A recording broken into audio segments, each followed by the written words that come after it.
Bus bus bus ಎಲ್ಲರಿಗೂ ನಮಸ್ಕಾರ. Welcome back to Sagar stories. ಮಗ ಜಸ್ಟ್ ಏನು ಅಪ್ಡೇಟ್ ಬರ್ತಾ ಇದೆ ನಮ್ಮ RCBಯ ಪ್ಲೇಯರ್ ಆಗಿರೋಂಥ ಯಶ್ ದಯಾಳ್ ರಿಲೇಟೆಡು ಸೆನ್ಸೇಷನ್ ಮೂಡಿಸ್ಬಿಟ್ಟವ್ರು. ದಯಾಳ್ ಅಂತೂ ಕಳೆದ 2 ತಿಂಗಳಿಂದ ಸಿಕ್ಕಾಪಟ್ಟೆ ಸಂಚಲನ ಸೋಷಿಯಲ್ ಮೀಡಿಯಾದಲ್ಲಿ ಅಲ್ಲಿ ಇಲ್ಲಿ ಎಲ್ಲ ಕಡೆಯಿಂದನೂ ಕೂಡ ಹಾಕೊಂಡು ಎಲ್ಲರೂ ಗುಮ್ತಾವ್ರೆ. ಈ ಕಡೆಯಿಂದ ಕೇಸ್ ಮೇಲೆ ಕೇಸು ಇವ್ರು ಕೊಡ್ತಾರೆ ಅವ್ರು ಕೊಡ್ತಾರೆ.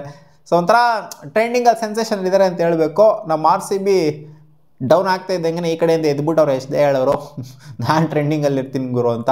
ಸೊ ಇವಾಗ ಇನ್ನೂ ಒಂದು ಅಪ್ಡೇಟ್ ಬರ್ತಾ ಇರೋದಂತ ಏನು ಅಂತಂದರೆ ಎಸ್ಡೇಳ್ನ ಬ್ಯಾನ್ ಮಾಡಲಾಗಿದೆ ಅಂತ UP ಕ್ರಿಕೆಟ್ ಅಸೋಸಿಯೇಷನ್ ಕಂಡಕ್ಟ್ ಮಾಡುವಂಥ UP T20 ಲೀಗ್ ಏನಿದೆ, ಸೊ ಈ ಲೀಗಿಂದ ಇವ್ರನ್ನ ಬ್ಯಾನ್ ಮಾಡಲಾಗಿದೆ ಅಂತ.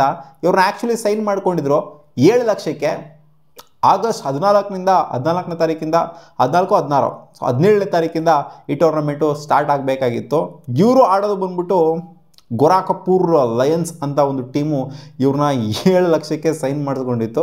ಸೊ ಇವಾಗ ಬರ್ತಿರೋ ಅಪ್ಡೇಟ್ ಪ್ರಕಾರ ಇವ್ರನ್ನ ಬ್ಯಾನ್ ಮಾಡಲಾಗಿದೆ ಅಂತ, ಇವ್ರನ್ನ ಈ ಟೂರ್ನಮೆಂಟಲ್ಲಿ ಆಡಿಸುವಾಗಿಲ್ಲ ಅಂತ UP ಅವರು ನಿರ್ಧಾರ ಮಾಡಿಕೊಂಡಿದ್ದಾರಂತೆ. ಏನಕ್ಕೆ ಅಂತಂದರೆ ಇವ್ರ ಮೇಲೆ ಅತ್ಯಾಚಾರದ ಕೇಸ್ ನಡೀತಾ ಇರೋದ್ರಿಂದ ಸೊ ಇವ್ರನ್ನ ಬ್ಯಾನ್ ಮಾಡಲಾಗಿದೆ ಅಂತ. ಗುರು ಕ್ರಿಕೆಟ್ ಥರ ನೋಡ್ಬೇಕಮ್ಮ, ಏನಲ್ಲಿ ಈಚೆ ಕಡೆ ಇದ್ದಾರೆ ತಾನೆ ಅವರು, ಏನು ಒಳಗಡೆ ಹೋಗ್ಬಿಟ್ಟಿದ್ದಾರೆ, ಜೈಲಲ್ಲಿದ್ದಾರೆ. ಅಲ್ಲಿ ಜೈಲಿದ್ದಾರೆ ಅಂತಂದರೆ ಬಿಡು, ಅವ್ರು ಪ್ರೂವ್ ಆಗಿ ಹೋಗ್ಬಿಟ್ಟಿದ್ರೆ ROP ಅಪರಾಧಿ ಅಲ್ಲ, ಅವ್ರು ROP ಅಷ್ಟೇನೆ.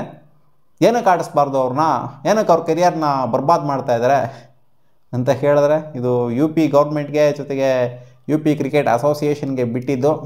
ಇವ್ರ ಮೇಲೆ ಕೇಸ್ ನಡೀತಾ ಇರೋದ್ರಿಂದ, ಅದು ಈ ಥರ ಒಂದು ಕೇಸ್ ನಡೀತಾ ಇರೋದ್ರಿಂದ ಮಾಂಸಿ ಮೋಸ ಮಾಡಿ ಅದು ಇದು ಮಾಡಿ ಏನೇನೋ ಮಾಡಿರೋದ್ರಿಂದ, ಅಂದರೆ ಮಾಡಿದ್ದಾರೆ ಅಂತ ಇಲ್ಲ, ಜಸ್ಟ್ ಆರೋಪ ಇವ್ರ ಮೇಲೆ ಬಂದಿರೋದ್ರಿಂದ ಇವರು ಕೂಡ ಕೊಟ್ಟಿದ್ದಾರೆ ಕೇಸ್ನ, ಇವರು ಕೂಡ ಕೊಟ್ಟಿದ್ದಾರೆ ಅವರೇ ಮೋಸ ಮಾಡಿರೋದು ಅಂತ. ಆ ಕಡೆಯಿಂದ ಇವ್ರು ಮೋಸ ಮಾಡಿದ್ದಾರೆ ಅಂತ, ಇನ್ನೂ ಎಷ್ಟೊಂದು ಜನಕ್ಕೆ ನಂಬಿಸಿದ್ದಾರೆ ಅಂತ, ನಂಬಿಸ್ಬಿಟ್ಟು ಮೋಸ ಮಾಡಿದ್ದಾರೆ ಅಂತ. ಸೊ ಎಲ್ಲ ಕಡೆಯಿಂದ ಎಲ್ಲ ಆಯಮ್ಮದಿಂದನೂ ಕೂಡ ತಗಲಾಕೊಂಡಿರೋದ್ರಿಂದ, ಸಿಕ್ಕಾಕೊಂಡಿರೋದ್ರಿಂದ ಇನ್ನೂ ಪ್ರೂವ್ ಆಗಿಲ್ಲ ಇವರು ಅಪರಾಧಿ ಅಂತ ಏನು ಪ್ರೂವ್ ಆಗಿಲ್ಲ. ಬಟ್ ಈ ಕೇಸ್ ನಡೀತಾ ಇರೋದ್ರಿಂದ ಇದು ಒಂದು ಅಜೀಬಾಗಿರುವಂಥ ಕೇಸ್ ಆಗಿರೋದ್ರಿಂದ, ಯಾಕಂದರೆ ಒಂಥರ ನೋಡ್ತಿರಲ್ಲ ಈ ಅತ್ಯಾಚಾರ ಮಾಡುವಂಥವ್ರನ್ನ ಯಾವ ಥರ ನೋಡ್ತಾರೆ ಅಂತ. ಅಂದರೆ ಇವ್ರು ಮಾಡಿದ್ದಾರೆ ಅಂತ ನಾನಂತೂ ಹೇಳ್ತಾ ಇಲ್ಲ, ಬಟ್ ಈ ಥರ ಕೇಸಲ್ಲಿ ಇನ್ವಾಲ್ವ್ ಆಗಿರೋರನ್ನ ಯಾವ ಥರ ನೋಡ್ತಾರೆ ಅಂತ, ಜನ ಯಾವ ಥರ ನೋಡ್ತಾರೆ ಅಂತ. ಸೊ ಆದ್ದರಿಂದ ಇವ್ರನ್ನ ಬ್ಯಾನ್ ಮಾಡಲಾಗಿದೆ ಅಂತ ಅಪ್ಡೇಟ್ ಬರ್ತಿದೆ. ಏನು IPLಯಿಂದ ಬ್ಯಾನ್ ಮಾಡಿಬಿಡ್ತಾರೆ ಅವ್ರನ್ನ, ಇಂಟರ್ನ್ಯಾಷನಲ್ ಕ್ರಿಕೆಟಿಂದ ಬ್ಯಾನ್ ಮಾಡಿಬಿಡ್ತಾರ? ಫಸ್ಟ್ ಆಫ್ ಆಲ್ ಟೀಮ್ಗೆ ಸೆಲೆಕ್ಟ್ ಮಾಡ್ಕೊಳ್ಳೋದಿಲ್ಲ, ಇಂಡಿಯನ್ ಟೀಮಿಗೆ ಸೆಲೆಕ್ಟ್ ಅಂತೂ ಆಗೋದಿಲ್ಲ, ಇದೆಲ್ಲ ಕ್ಲಿಯರ್ ಆಗೋವರೆಗೂ ಕೂಡ.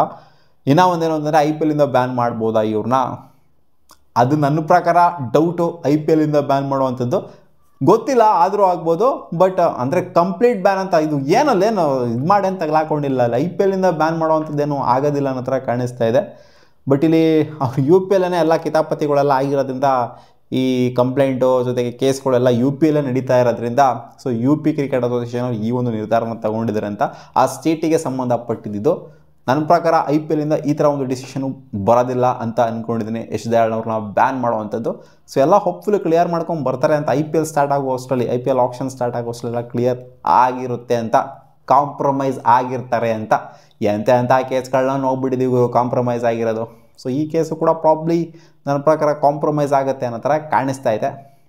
ನೋಡೋಣ ಅಷ್ಟೇ. ಒಟ್ಟಿನಲ್ಲಿ RCBಗೆ ಆಗಿರೋದು 10 ಸಾಲದು ಅಂತ ಇವಾಗ ಈ ಕಡೆಯಿಂದ ಇದು ಬೇರೆ. ಇವಾಗ ಎಷ್ಟೇ ಒಳ್ಳೆ ಬೌಲರು, 27 ವರ್ಷದ ಯಂಗ್ ಬೌಲರು, ಏನಕ್ಕೆ ಈ ಥರ ಒಳಗಡೆ ಎಲ್ಲ ಇನ್ವಾಲ್ವ್ ಆಗಿದ್ದಾರೆ ಅಂತ ನಮಗೂ ಸಹ ಆಶ್ಚರ್ಯನೇ ಆಗ್ತಾಯಿದೆ. ಏನೂ ಮಾಡೋಕ್ಕಾಗಲ್ಲ, ಆಕ್ಸೆಪ್ಟ್ ಮಾಡಬೇಕು ಇವಾಗ ಆಗಿರುವಂಥದ್ದನ್ನ. UP ಕ್ರಿಕೆಟ್ ಅಸೋಸಿಯೇಷನ್ ಈ ಥರ ಒಂದು ನಿರ್ಧಾರ ತಗೊಂತಾರೆ ಅಂತ ನಾನಂತೂ ಅಂದ್ಕೊಂಡಿರಲಿಲ್ಲ, ಬಟ್ ಒಂದು ಹಾರ್ಶ್ ನಿರ್ಧಾರನ ತಗೊಂಡ್ಬಿಟ್ಟಿದ್ದಾರೆ. ಸೊ ನೋಡೋಣ ಏನಾಗುತ್ತೆ ಅಂತ IPL ಅಂತ ಬಂದಾಗ. ಅಷ್ಟೇ ಅದೇ ಹೇಳಿದ್ನಲ್ಲ, ಕ್ಲಿಯರ್ ಹೋಪ್ಫುಲಿ ಆಗಿರುತ್ತೆ, ಕಾಂಪ್ರಮೈಸ್ ಆಗಿರ್ತಾರೆ ಅಂತ ಅಂದ್ಕೊಂಡಿದ್ವಿ. ಮತ್ತೆ ಸಿಗೋಣ ಮುಂದಿನ ವಿಡಿಯೋದಲ್ಲಿ ಗಾಯ್ಸ್. ಬಾಯ್.